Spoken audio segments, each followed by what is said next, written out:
Welcome to a Leader's Journey podcast. I'm your host, Joel Gunn, and today I have Missy with me. Missy is a new friend. Welcome to the show. Thank you, Joel. You and my wife know each other, and I was telling her I needed some guests for the show, and she goes, "You got to get Missy on the show." Bless her heart. And so you're a broker, a real estate broker, got about 20-something and almost 30 agents working in your company, 30 plus years in real estate, and served in the Navy. Thank you for that, by the way. Mm-hmm. I appreciate that. And just before the show, we were talking about what you've been up to recently, and we were talking about a class that you put together and delivered a few weeks back on planning for next year. Yes. And you were sharing a little bit about when you got started. Mm-hmm. Why don't we start there and see where this goes? So when I first got started in real estate, the planning for the following year was, so how much money do you think you're going to make this year? More or less? And that was the plan. As I grew in real estate and learned that you are actually in business and need to learn business besides how to buy and sell real estate, I learned that was not equipping me very well.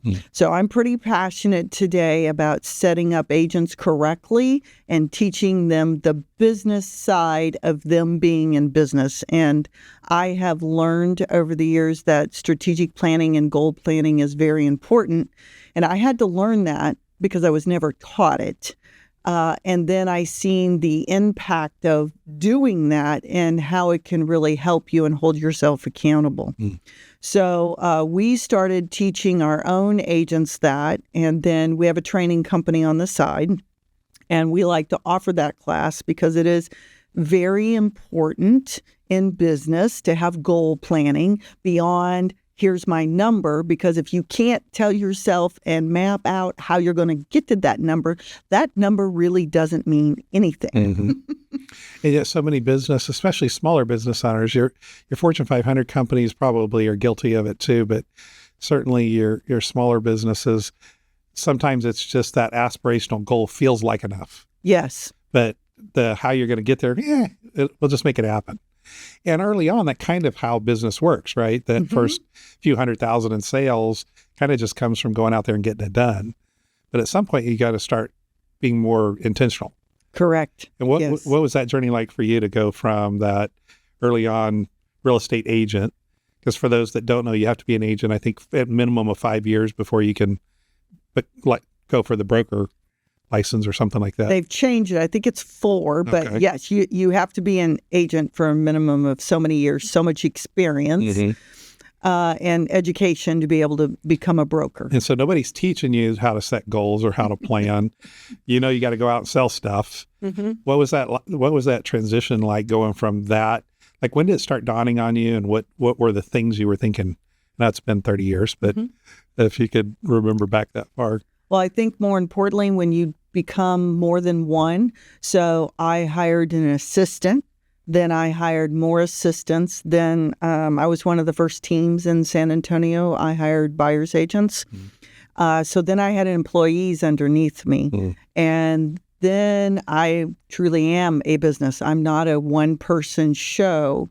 And so from there, I learned I needed a whole lot more leadership skills, and I needed a whole lot more skills to manage a business that was beyond myself. Mm-hmm. Yeah, you bring up a good point. And I think that is a great way for somebody to assess. If they're in the viewing audience right now, they can probably get by with just getting it done, right? Go out and make things happen. But as you start to bring people on, there's a different kind of responsibility. Yes, there is a much bigger responsibility. They look to you. And ultimately, as a leader, you need to be giving to them, teaching them as well. And I learned that I would do better if I was keeping track and not just doing it, because I am a just go do it person. But I did better when I actually started watching my numbers and looking at where do I want to be today? Where do I want to be tomorrow? And then from there, as I grew in that experience, okay, now we need to look at that 3 and 5 year. 10 years aren't as big big a deal to me. Maybe when I go to think about retirement, I'll start thinking about the 10-year plan a little bit harder. But that especially that 1 year and that 3 year, because that's how you hold yourself accountable. And it's also how you move that needle without consistently falling backwards. Mm-hmm. How do you say now you teach your people without giving away your secret sauce? How do you teach people to go from this, just go out and sell stuff to starting to plan and like come up with realistic goals and realistic milestones, whatever? Walk us through that if you don't mind a little bit. Absolutely. I found even for myself, because I am an overachiever, that you have to set a number of what we call pillars or funnels of how you're going to acquire business. And the max we'll let people do is 4, because anything past 4, you're probably going to fail or you're not going to do any one of those well enough. And we'll say, okay, so this is your business. How are you going to bring business in? And we start with that. Each one of those funnels will say, you're going to hold open houses all year. Okay, so how many, when, and break all of those steps down. You're going to network. Okay, where are you going to network? How many times? And you break it all down. And then it makes it in much smaller chunks that are achievable plus trackable. And then we take a 30-day calendar and say, put it on the calendar, and then let's build what your ideal week is. The biggest thing I've found on entrepreneurs that no longer have somebody telling them what to do is they have a hard time getting rid of the employee mentality. They wait for someone to tell them what to do, which means then they never leave their house or they're doing everything but what they should be doing. And when you can break that plan down in time segment, your week and month, then you're going to start to achieve some things and be a much better business person besides just agent. Yeah, that's interesting that you say it that way, because essentially their calendar becomes their boss. But they're the one that decided what went on the calendar. So, yeah. And do you find that generally works for people? Like there's people are wired different ways, right? Yes. You got the free spirit, you got the really technical people, you got the people that love being in the office, getting the paperwork done. You got the people that love to be out in the crowds and don't like to do the paperwork. Have you found generally your training is this idea of breaking it down and getting out on the calendar works for most? It definitely helps most if they'll do it, because if they don't, I think it's a 98% failure rate. In real estate, it's a high failure rate. And usually it's because they haven't learned those skills. So therefore, all of a sudden they have nothing coming in their funnel. And it's very few people that understand what it takes to be in business, and that I get up every day unemployed. So I have to go find my employment. And so if we can help them break down even just 2 or 3 things that they focus on, they're going to be 10 times more successful and not be part of that failure rate, or also not be so frustrated that they don't have an income. And the key part to that is, though, they got to want to work. And there's the difference, because no one's going to make you work. A lot of businesses get started kind of nights and weekends. So I've got my full-time gig and I want to do something different. Do you think that contributes to the high failure rate, is because, well, I got this that's paying the bills, and I got this other thing, it almost becomes optional. Tired of getting no's, tired of getting whatever, and not seeing any fruit from it. Would you say that contributes to the high failure rate? Definitely contributes to the high failure rate. I can tell you part-time people never really I would say less than 1% will ever make it in real estate, because real estate is a full-time job if you're going to be in business. If you're going to play at real estate, which unfortunately is the biggest problem in our industry and the biggest frustration in our industry, then, that's all you're going to do is play.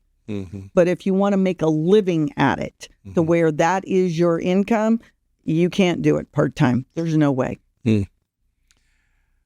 As you've seen people come and go, have you seen all personality types succeed, or does it seem like just certain people are born to do this?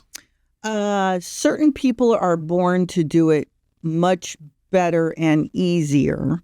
I do disc profiles on everyone, and the disc profile tells me a lot. I find my what they call SCs, they do great at paperwork and doing the back behind scenes because they can't handle hard conversations. They can't handle the stress. They can love real estate, and they're great at doing the back end of it. And for those that need to be in the sales side of it, of course, you got to have some eye, you got to have personality, got to be willing to have those conversations. You got to like people, got to want to talk. And then from there, you have your Ds and your Cs. Your DIs and your DCs, they're overachievers. They'll drive everything. But if they don't have any I in them, it makes it a little harder. Because you have to be a people person. Unfortunately, the all I, where they're very much people and they have a hard time of managing the business side of it because they're so much into people, they can and will do well if they find that SC to back them up. Because otherwise they cannot get organized and coordinate. So if they learn to, I need to hire the back end because I stink at it. And that person keeps them organized and they can just go be with people, they do beautifully.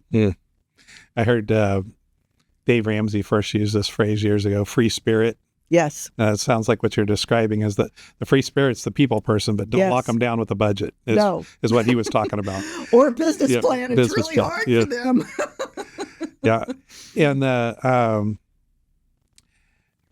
And in real estate in particular, it's a people business, and some people would say every business is a people business to some degree. How do you train your people? Like, are there skills you train the new agents to help them present themselves better or interact with people better, or like, is there some things that can be learned, like customer service? I hate to use that term, but really, it's learning how to ask questions. The more questions you ask, the better you can help people, and the better the real estate experience is. They don't know what they don't know, and you don't know what they don't know unless you ask questions. So teaching people to ask questions, dive deeper, go beyond the first level questions, get into those second and third level is very important. Customer service is always important in any industry. That and being highly educated. So if you don't know something, don't make it up. Because that's going to get you in trouble. Go get the answer. Know you need to get the answer and do it.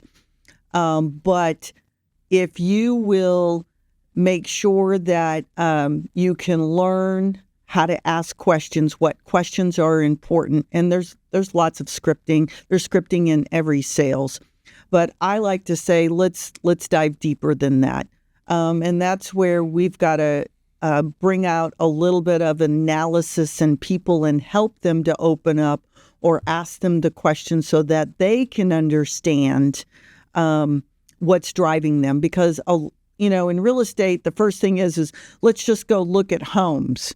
Okay. And I just love to look at homes. Well, after a while, everybody gets tired of looking at homes.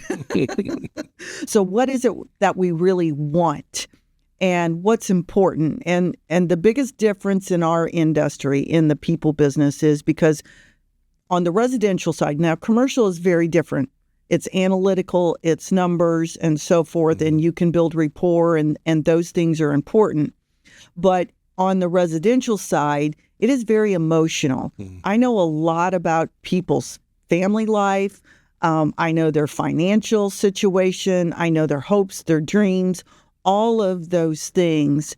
And really learning how to have those conversations is what makes you successful, in all honesty.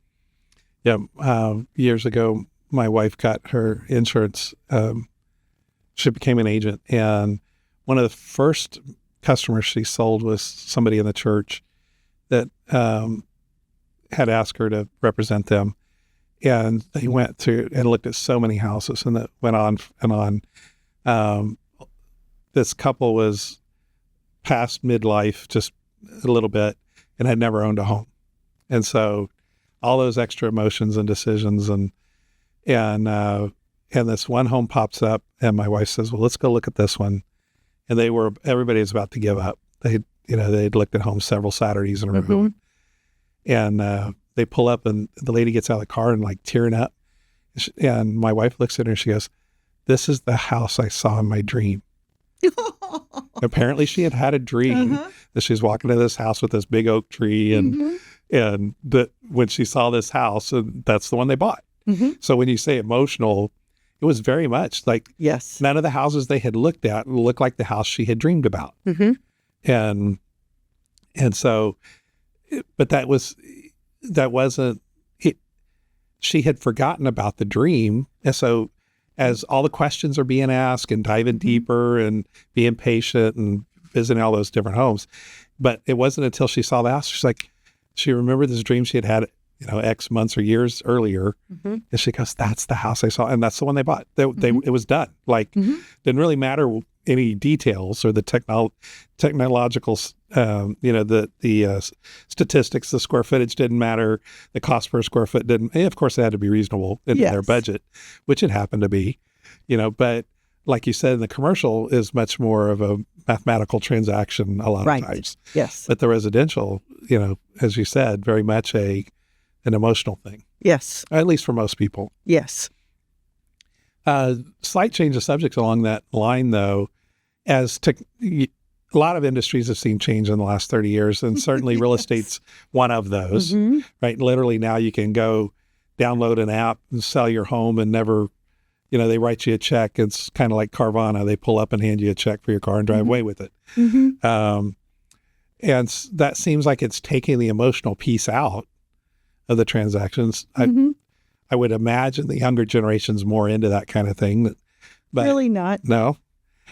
Are you hearing, is that working for people, or most people finding out on the other side of it, it's like, I'll never do that again? That's what I hear all the time. Yeah. Yes, sir.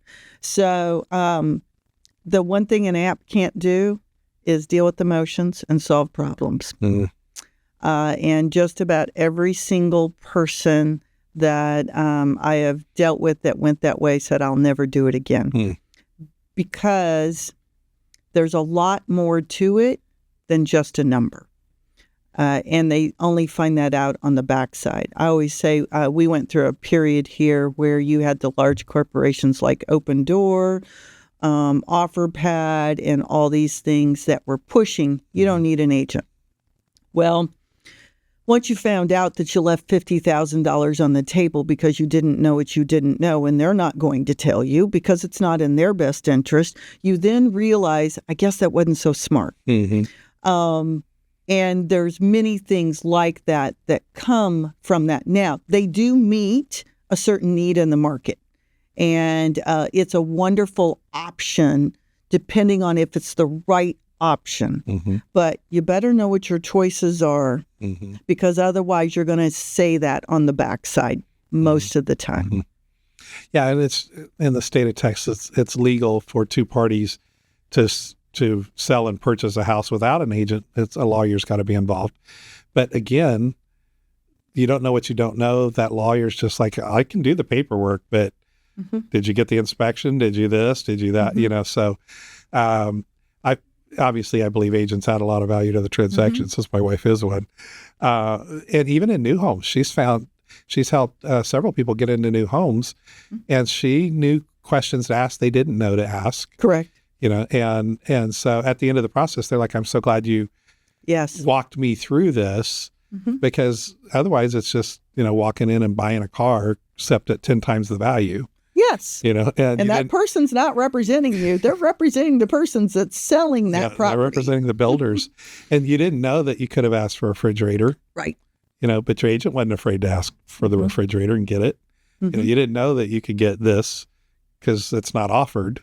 Or that it's important to have it inspected because no one builds a perfect house. Mm-hmm. And when you sell it 3 years later, you find out, oh, the builder should have fixed all these things. Yeah, that's a big one, actually. Yes. That new home that she sold recently, the inspector caught a few things. Yes. Like the floor not being level, concrete floor not being level, not second floor, first floor. And, they had to come in and do it right. But you're right. It would have, if they'd gone to flip that a few years from now, the next guy would have caught it just as well. Exactly. And then they'd have to tear out all the flooring and the builder's not liable at that point.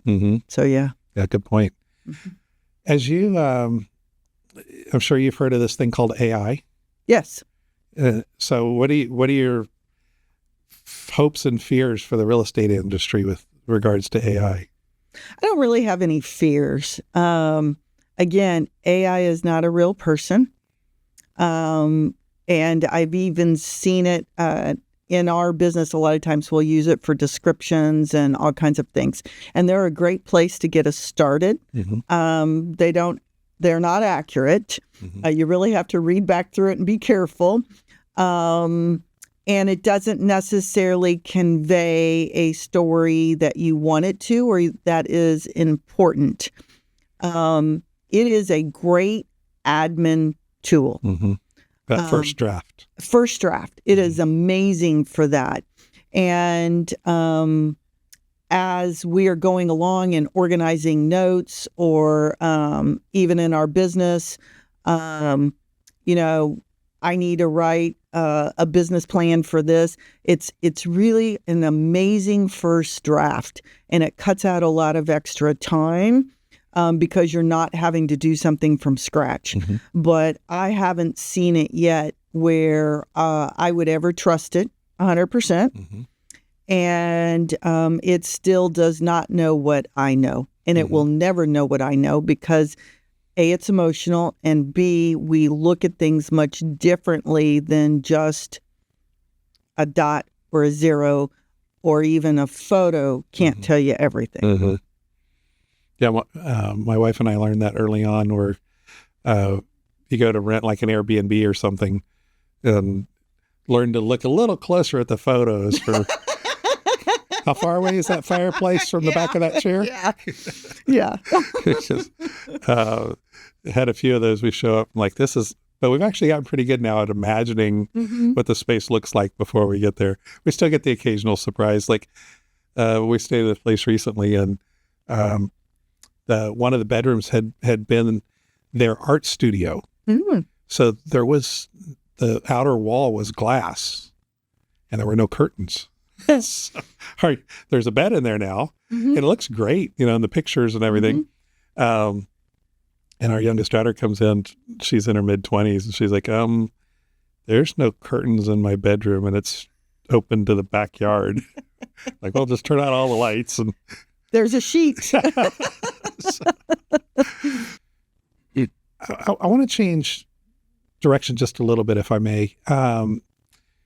Obviously passionate about real estate, been doing it for decades. So if you didn't love it, it's too late now, right? Yes. But and you're very much a driven person, I can tell from just a little bit I've gotten to know you. But you also, before the show, we were talking about some of the things you enjoy doing besides real estate. And that's one thing that business owners really wrestle with. You were talking about how you enjoy gardening and missions and a few other things, and you're happy to unpack those. But so many leaders wrestle with this idea of kind of finding this work-life balance, which is never going to be 50-50, 50% work, 50% life, right? But how do you integrate those two where everything that matters to you is getting attention that it deserves? How have you made that work? Being conscientious of if I don't, where I'll end up. I worked a lot when I first started in real estate, too much. I was a workaholic. And I realized that things were falling apart around me and I needed to change that. Our industry is high in divorce.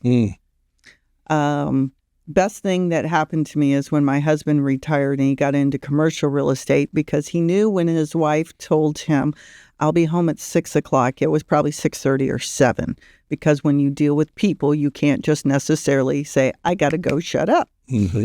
And so he understood that, and he got less frustrated with it, which was important. But as a business owner, you can work 24/7. You don't want to work 24/7. You want a life. And when people tell me that today, I'm not impressed. I tell them, I'm not going to call you at this time of night. And I'm not going to do this on the weekend, because you need to have a life as well. Mm-hmm. And I want to honor that and respect that, because I want people to do the same for me. So it was several years into real estate that I learned how important it was. And I think one of the telltale signs was I went to order pizza for the family. And Domino's was the choice at that time. And I had a problem with the order, so I got on the phone. I was a little irked with Domino's. And the manager goes, oh, yes, ma'am. We see that you've ordered $1,127 worth of pizza this year. And I stopped. And I went, how much was that?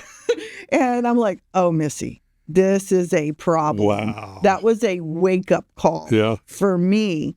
And I didn't want to be divorced. I mean, I love my husband. I love my job. I'm raising kids. I'm doing everything else.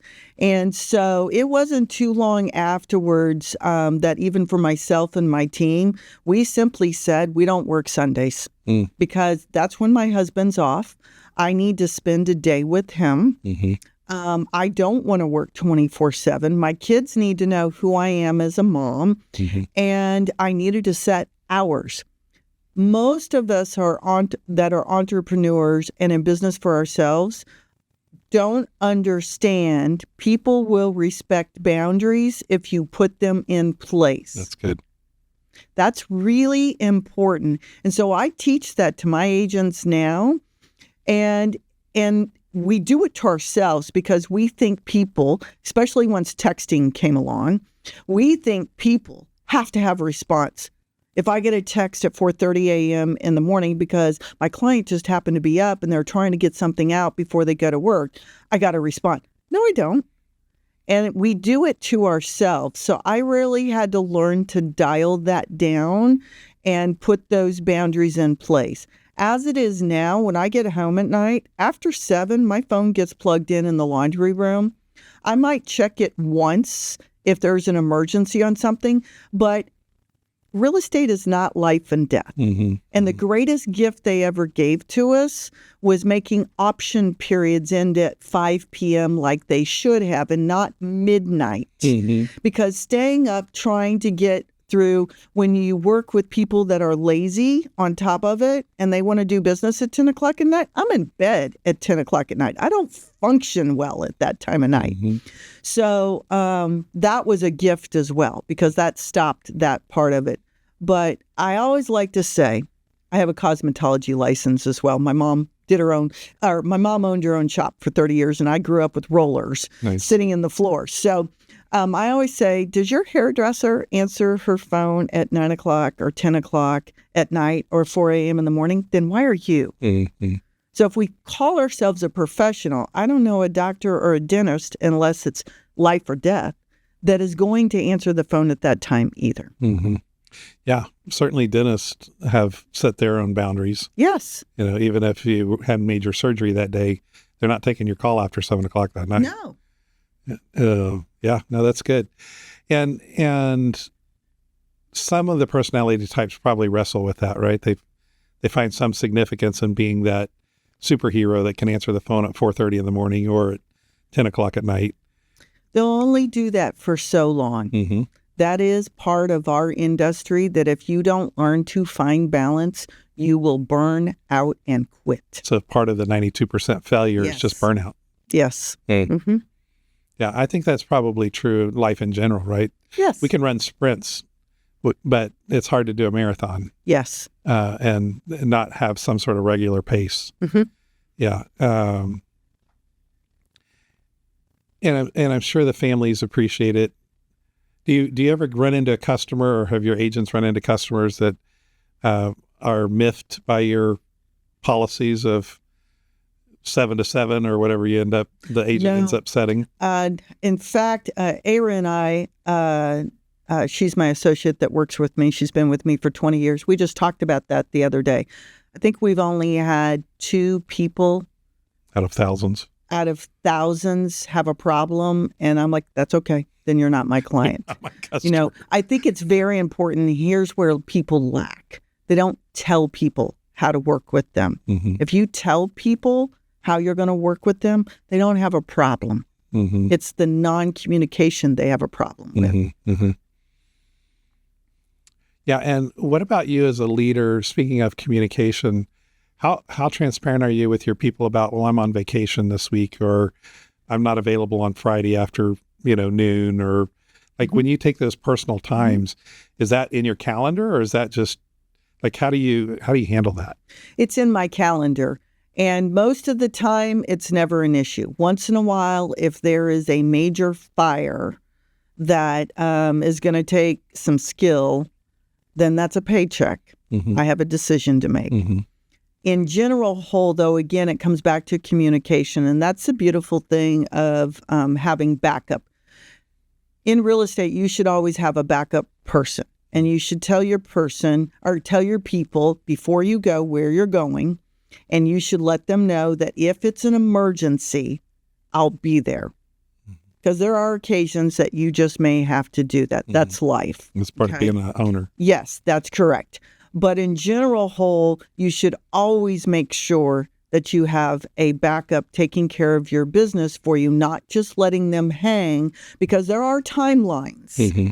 And there are things that need to happen while you're gone. So that's the best way to handle that. Mm-hmm. And then that causes very few interruptions. Most of the time, my people will get upset if they know I'm supposed to be on vacation and I reach out to them. They're like, don't be calling me.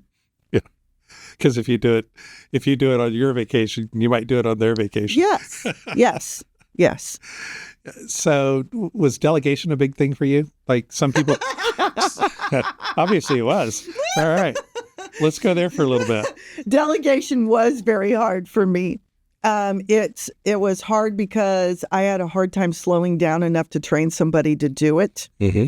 And then I had to learn, as long as we get from point A to point B, the line to get there doesn't have to be my line. It can be someone else's line, might have a few squiggles in it, but B gets arrived at. Mm-hmm. And what is that? As long as it's 80%, it's good. And that was very hard for me to learn. I'm much better at it now. I've been working a lot on that. We implemented EOS into our work and everything else. And we had to do our what I don't want to do list or what I hate list. And I have been in business long enough where I've learned that you must force yourself to do the things you don't like in this business to succeed, because that's what separates everyone from the herd. And so it's been, I have to trust. If I trust and so forth, then it's very easy for me to do that. And I learned that's what it took. So I need to make sure I have right butts, right seat. Mm-hmm. And then I am good at delegating and letting go. If I don't have that trust, I struggle big time. So when you've got the right person in the right seat, how many times has things fallen apart that you delegated, like went totally off the rails? Very rarely. I think that's one of in talking with leaders over the decades, I think that's one of the things that scares them, right? Mm-hmm. If I'm not there, or if I don't do it my way, it could fall apart. Mm-hmm. But the reality is almost none of them I've ever talked to did that actually play out when they overcame that fear and delegated. Yes. And I think the hardest part as a leader in letting go is we don't feel we're important. It's an identity thing. It's an identity thing. And, I had somebody tell me a long time ago, it came from a Harvard study, get the monkey off your back. Mm-hmm. And you don't want to be the person they come to all the time for the answer. You want to help them think through what the answer is themselves. And I really try hard and even catch myself now when somebody comes to me, I'm like, so what do you think it is? And then I'll answer your question. Because as a leader, if that's the position we're going to be in, we want to graduate them to that. Mm-hmm. I don't want to be the center of the world anymore. And that's the blessing in it, because then you get freedom instead of being stressed out all the time. Do you ever feel guilty taking time for yourself? Yeah, I have that sickness. Yes, I do. Less now, but I have to have things done. Mm-hmm. So I can't go on vacation, or I can't spend time in my backyard if I know I have things not done. I will complete them, and then my mind is free instead of nagging me. I did finally learn that I will never have a zero inbox in my email, and that took a long time to fight against. That was just my nature. It all had to be dealt with and taken care of. And I've learned to pace myself now. This isn't important today. It can wait a day. And I've learned not to overpromise, because when I first started, if I told you it was going to be done that day at 10 o'clock at night, if it wasn't done, I was still going to do it. Mm-hmm. And so I've learned to tell people it's okay if I need to get back to you in a day or two. I'm going to tell you that I will, so that you're expecting when. And it's okay. I don't have to be immediate. Mm-hmm. How'd you learn to separate the urgent from the important? Is that just something that goes with experience, or was there some methodology you used to get there? And so the idea behind urgent, important, somebody could run up and say, this is really urgent. I need you to drop what you're doing. Let's get it done before midnight. Mm-hmm. But in the grand scheme of achieving your goals and everything else, it's not that important. Right. So often we as humans get distracted by the urgent because we feel like we've got to do it now. Mm-hmm. And yet we ignore the important. Yes. That we know is going to get us where we want to go. So there's been various studies that the more we live in the important box and the less we live in the urgent box, the more successful, whatever measure you use for success, the more successful you become, because you're able to. And by being in the important box, it causes you to rework your processes so less urgent stuff happens, less fires. But so many, especially entrepreneurs, there's some energy that comes from a fire, right? And there's that extra boost, and it almost becomes you almost become an adrenaline junkie. Mm-hmm. Like just being the superhero, always fighting the urgent, right? Yes. How did you transition from the always fighting the urgent day to, it sounds like you live more in the important? I try to. It's been a hard lesson. I'm a problem fixer. Mm-hmm. So when if you have that personality, it is actually almost an addiction, or you get high because you fix problems and you're good at it. Mm-hmm. So it's learning, is this a problem that needs fixed now, or can it wait? And I like to look at it and go, is there a dollar sign in front of it? Then it needs fixed now. If there's not a dollar sign in front of it, then it can wait a day or two. Mm-hmm. And so I've worked harder on that, and am actually currently working on really segmenting to where I hired my own personal assistant, mine, no one else's, for the first time this year. Congratulations. Anybody I've ever hired in the past ended up helping someone else or being someone else's personal assistant instead of just team's mine. Personal assistant. Or the team's personal assistant. And so this time I hired somebody, she's mine only.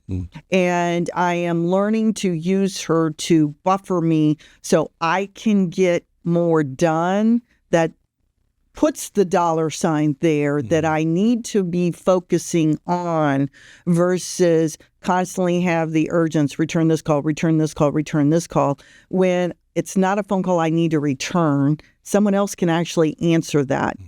And so probably for the last 6 months, I have been really working on that. And we just actually sat down 2 weeks ago to talk about my schedule and what's going to penetrate my schedule and not penetrate my schedule. Good for you. Very few leaders get to that place. Yes. Because they're like you, wired to get it done and being in the mix. Would you say on a scale of 1 to 10, when you first started, if you were in the day-to-day weeds, being say a 10, compared to today, where would you say you're on that scale? With 1 being you're not in the day-to-day details much at all. I'm probably between a 6 and a 7 now. Okay.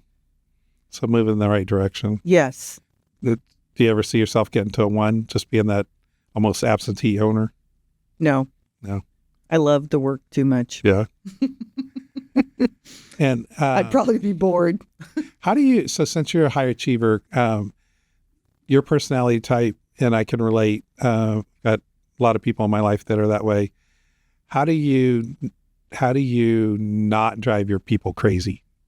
Your personal assistant, your other team members that maybe aren't as like, hey, Missy, I want to have a life. Like I'll work hard 40, 50 hours a week at this real estate thing, but I'm doing that so I can take off a month and go, to this foreign country or go climb up this mountain or something. How do you deal with that? Not everybody's wired like Missy. Right. I work really hard at understanding who my people are. And so I'll talk about my direct team because that's who I'm intimate with versus my other 1099s. So I have one on my team. I have to tell her, you're working too much and you're going to burn out and you wonder why you're grouchy. And I'm just telling you, this is what you need to do. And so when I know she's that way, I'm not giving her anything because I don't need her to get worse. My other one is amazing at never saying no. And she'll dig in and she'll do whatever. So I want to make sure everything's always fair for her because she'll give more than she'll take. And so I really try to understand who my people are. I had a very good lesson taught to myself here just recently in working through EOS and having an integrator. Ara, who's been with me for over 20 years, wanted the integrator seat. And I had her really busy with a corporate client, and I expected her to be an integrator. And I was getting frustrated. I realized the frustration was my problem. It wasn't Ara's problem. I had in my mind, why can't she handle all of this? Well, Ara's not like me, and she shouldn't have to be like me. And so we went on a trip together to Italy, and I went there to just have quiet. I wanted my brain not to think about anything. And that's exactly what I did. And we walked off the plane in Dallas, and I looked at her and I said, you are fired from handling the corporate client. We are going to elevate someone else, and you are going to fill the integrator seat. And I've realized that my expectations were too high, too much, and they were wrong. And that was absolutely true. But it's learning that and analyzing that. And then I have to step back from myself. Well, what does that person want? What's good for them? What's not good for them? And make those decisions. And in my team, when I find we're getting busy and I need them to have a life, that is my one thing. If people come to work for me directly is, we will have a life. I do not want you working 24/7. That is not good for anyone.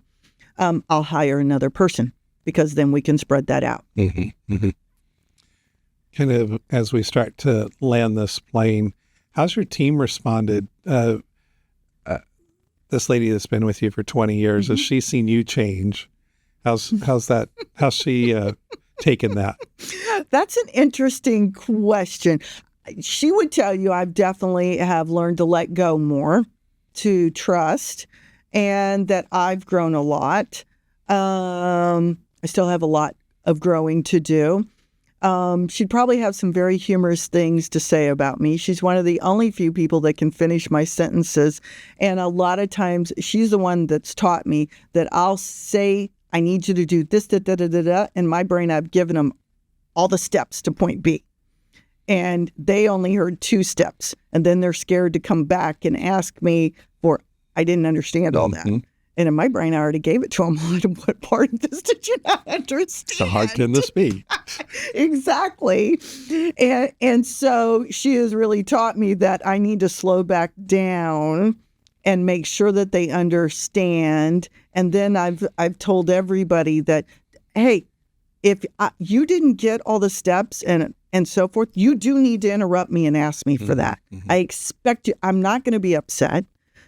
I don't know that you don't know, so you need to ask me. That's good advice.